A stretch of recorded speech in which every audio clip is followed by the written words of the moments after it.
So, step number 7 is make sure you monitor your key performance indicators. You've got to identify and track the metrics for your business's performance. I want you to understand what's going on. And the way that you do that is by having these KPIs. They should be front and center of what you look at every day. You've got to be informed as the owner, as the MD, as the CEO. And we want you to analyze things like your financials, okay?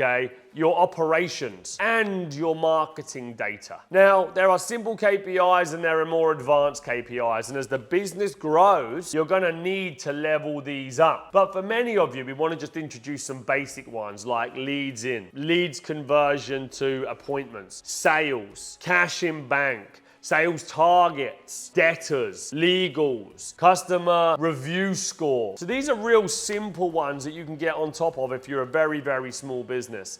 And we want you to get data-driven decisions, yeah? The numbers don't lie. In business, most people, they see their accountant once a year. What good is that to you? Why do we only see our accountant once a year? And all our accountant tells us is what happened in the previous 12 months.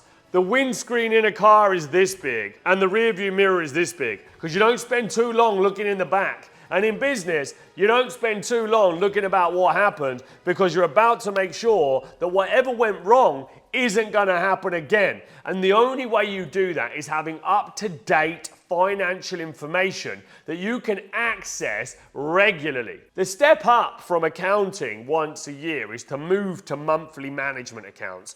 And a business that's doing over 250 a year really wants to get on top of their KPIs and spend the money on the management accounts. Yes, it's money, but you're investing to know that there's nothing that's going to go wrong. And that's really, really important. The big mistakes I've made in business is usually when I haven't had the information and I've made the decision anyway. And an expanding business needs to know exactly what's going on, or you're only as good as the information that you get provided, because you're making decisions off the back of the information. So we've got to get data-driven decisions. We've got to set out a scorecard and KPI dashboard company-wide, then departmentally, then individually underneath each one of those departments. So your company is driven on performance.